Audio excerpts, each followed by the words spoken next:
Before I get started, let me just say that the proposed date that New York City is supposed to open up, well, slightly open up, is May 15th. And hopefully, I can get this shit taken care of. So, this is Ep.2. It's titled Low Key Distant. I'm liking the theme of the title, so this season is low key. Shout out to a supporter that just messaged me. Hopefully, there's a low key noble episode, and if you watch Pop Roast, you will get that joke. All right, so the episode opens up with just the beautiful LA skyline. I mean, the cinematography in this show is fucking stellar. Also, the music, A1. A1. So we see Molly and Asian Bae coming out of the restaurant off a date. So as they're talking when they're leaving the restaurant, he gets a phone call and he just steps to the side a little bit, looks a little tense, conversation that is going on. He gets back up to Molly and she was just like, "Oh, what's wrong?" And he was just like, he shakes it off. Nothing, just a work thing, and she gets a little inkling like, "Oh, he's not telling me anything." We get a little flirtation, talking about cake.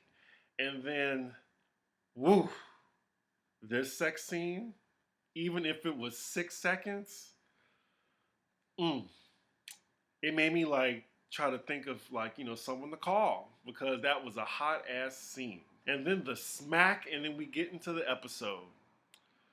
Woo, that was a good scene. Even though it was 6 seconds, I think I liked it too much. Moving on, we see that the timeline is being kept up with for us. This is 3 months before the block party. So Issa and Condola are strolling the neighborhood, scoping the site of the block party. It seems that they're getting along, even though, she found out that she's dating Lawrence. I'm loving their friendship. She seems like a good new friend, and, I don't really see a problem with it. They can be like adults with the situation.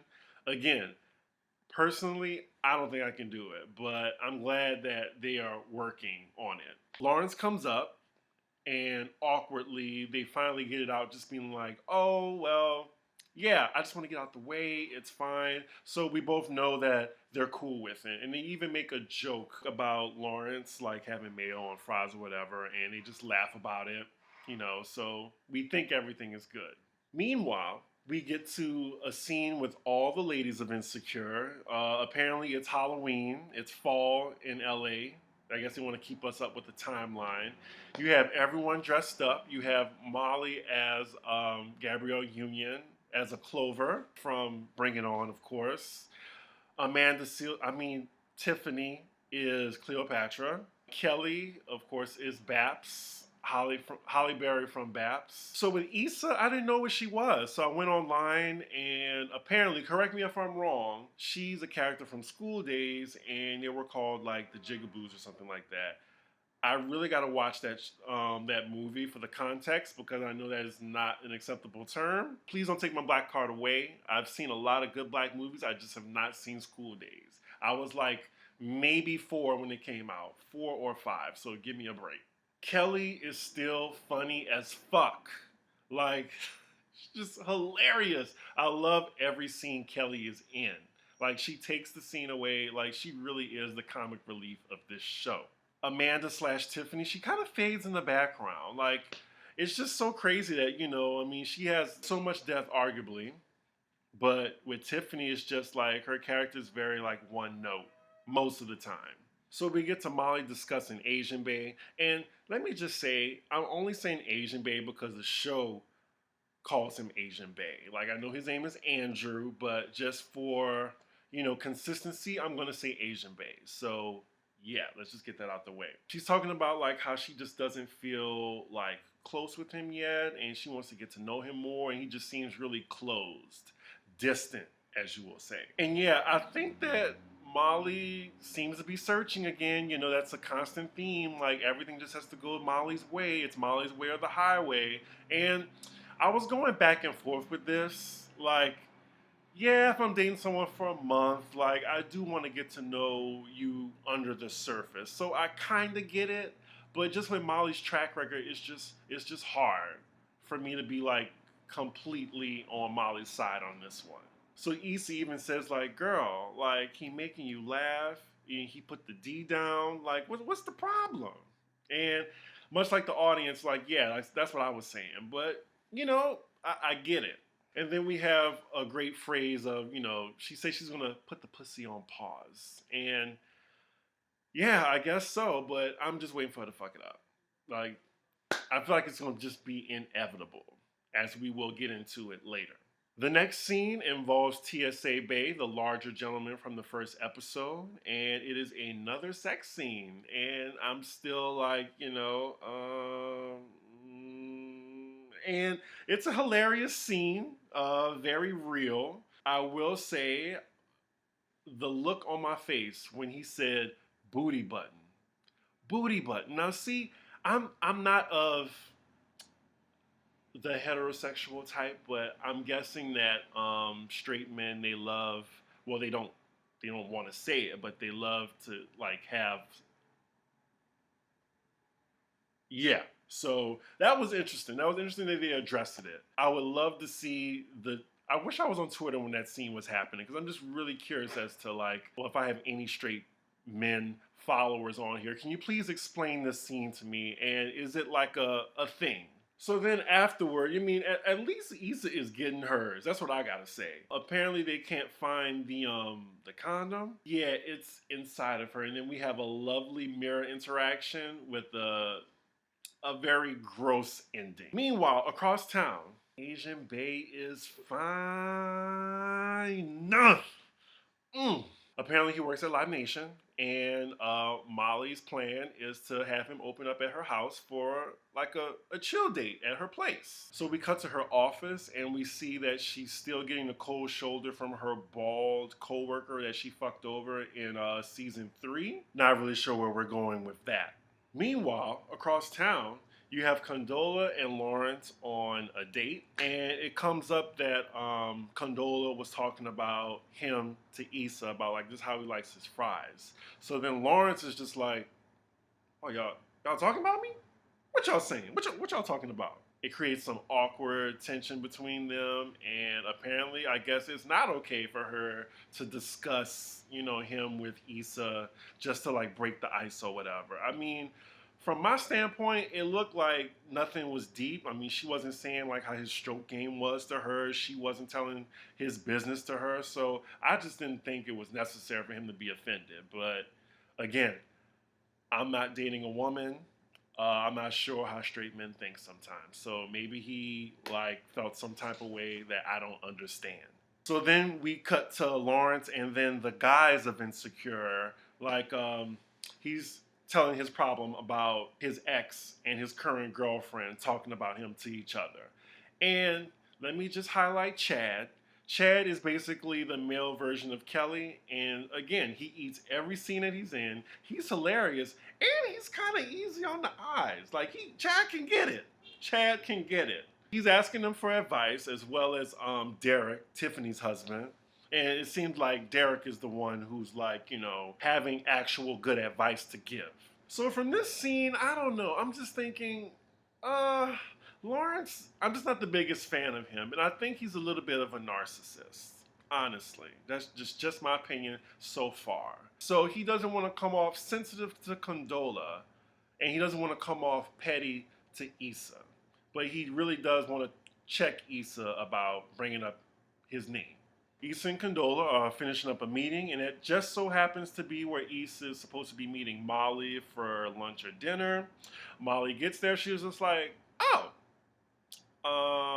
what's she doing here? As Condola's about to leave, Issa invites her to stay, and Molly was just kind of like, oh, girl, I just wanted to be me and you. I wanted to talk. I don't really know her like that. And then Issa, I'm guessing, just doesn't think anything of it. Like, how you just meet a really good friend and you want your other good friend to be friends with them. So I can get it from Issa's standpoint. But then from Molly's standpoint, I'm getting like, okay, well, today probably wasn't the day. And maybe I wanted to just express some shit to you that would have been on my mind that I don't feel comfortable. Condola stays because, Molly doesn't want to be a complete asshole. And yeah, just a little bit of awkwardness or contention is just building up just a little bit here and there. Our next scene is Lawrence meeting up with Issa, driving all the way to see Issa just to say, keep my name out your mouth? Like, was it that serious for him to go visit her over that? I mean, I think that could have just been a phone call, honestly. We also find out that Lawrence is his middle name and his first name is Martin. So his name is Martin Lawrence something. Interesting. In the next scene, we get Molly and Asian Bae at Molly's place for just like a little home date. She's cooking gumbo. Looks like she can't cook worth a damn. And while she fucking up her gumbo, I'm thinking she about to fuck up this little relationship that she has too. So they chilling, they eating, and then they get on the topic of Asian Bae's sister. And Molly tries to like dig a little deeper, like, oh, tell me about your sister. And he was just like, oh, I don't really feel like discussing that right now.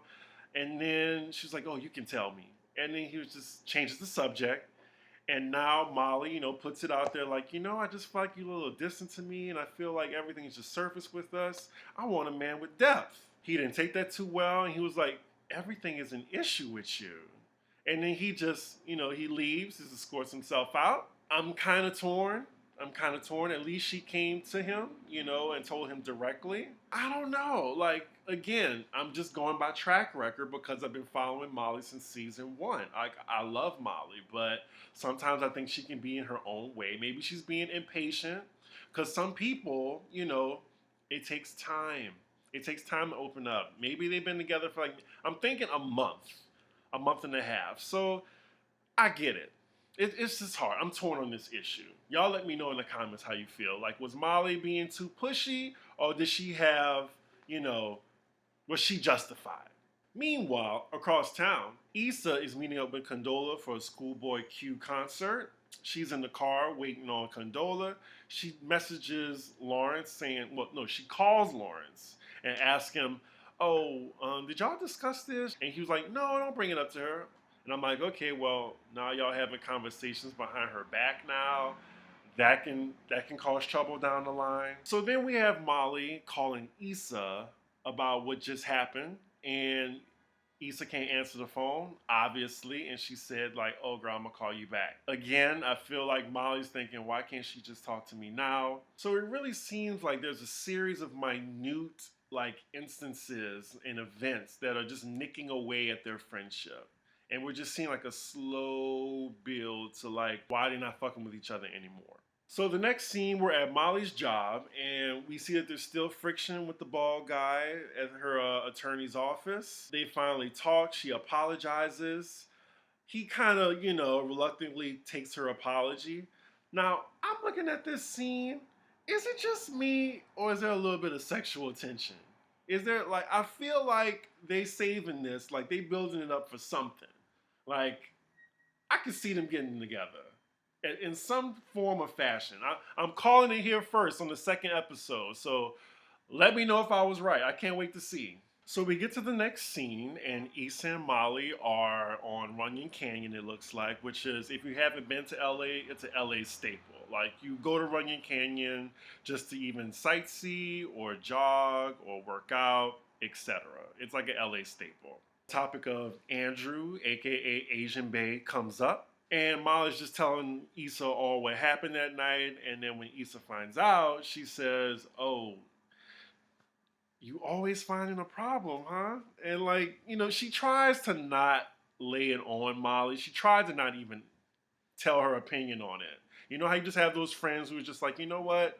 They grown. They're going to do their thing. But Molly asked for Issa's opinion. So she's just like, do you want to be happy? And yeah, I can see that was kind of harsh. And then she says, you're not tired? Because I'm tired for you. And I'm just like, ooh. It was a little harsh. After that, Andrew calls Molly and apologizes for, not opening up and maybe coming off a little bit, too sensitive to what she was talking about. And it seems that his apology basically gave her the validation of saying, yeah, I should have had a problem with this. So yeah, she's, happy about that, but for some reason she doesn't share it with Issa, where they just talked about it. I'm not really sure why. We cut to Issa saying that, she broke it off with, the large TSA gentleman who has 2 kids and another on the way. I'm guessing she left him because of that whole ordeal. And Molly just looks a little, off his space, a little aloof. And I'm guessing thinking about what Issa said. And, more contention. It's funny because I'm guessing like how it ended in episode 1. And it seems like, episode 2 is ending the same way episode 1 did. But now it's from Molly's perspective of, Issa coming down on her. So, yeah, it looks like they're not going to be friends for quite long. Maybe I'm predicting maybe the 4th episode, the 4th or 5th episode. I'm thinking this is when we're going to get to the present day. And that's where the shit ends. And I gotta say, this episode felt shorter than normal. And I looked at the time, it was a 26-minute episode. Now, I don't know. Like, I'm guessing it felt short because just as we see the plot is moving, it ends. So, I don't know. That was just kind of frustrating. I just felt like, I'm sure she's tired of us asking it to be an hour, but I really do think that Insecure needs to be an hour. Because I just felt like, okay, the episode just started, it felt like. I don't know. But yeah, it seems like, like a skit or maybe like a YouTube short. Like, I feel like this review I'm doing might be a little bit longer than the episode or as long. I don't know. Like, at least we got 10 episodes, y'all. At least we got 10. So, overall, I liked the episode. It was okay. I'm like with Insecure, I'm always entertained and I'm always laughing. So it wasn't a terrible episode in my opinion. As far as Lawrence, this is my personal opinion. You might think differently, but I think Lawrence is my least favorite character on the show. I think he's the least interesting character on the show. Yes, even under Tiffany. Like, I just feel like, I don't know, he's a narcissist. And I'm just thinking, why is he here? Why is he here? Like, I don't know. I hope they don't get back together. I really hope him and Issa don't find a way. Because I just don't like him for her. And I don't like his character. He's like that girl he was talking to that worked at the bank. Like, he thinks he's a good guy, but he's a fuck nigga. He really is. I also like, Condola is still, like, on a track to being closer and closer with Issa. And I'm guessing this is creating tension with, like, Molly. She's a little bit jealous of what they have. So, I don't know. I can't wait to see how this all unfurls. I just wish I can watch 2 episodes at a time or something. Like, anywho, that was my episode 2 review of Insecure. Make sure you like, comment, subscribe. Let me know what you thought of the episode. I will be back next week, of course, and you can expect my Combos and Concoctions episode coming up, as well as the Real Housewives of Beverly Hills. I will see y'all later. Y'all want to hook me up monetarily? It's at the bottom. So yeah, I will see y'all. Bye.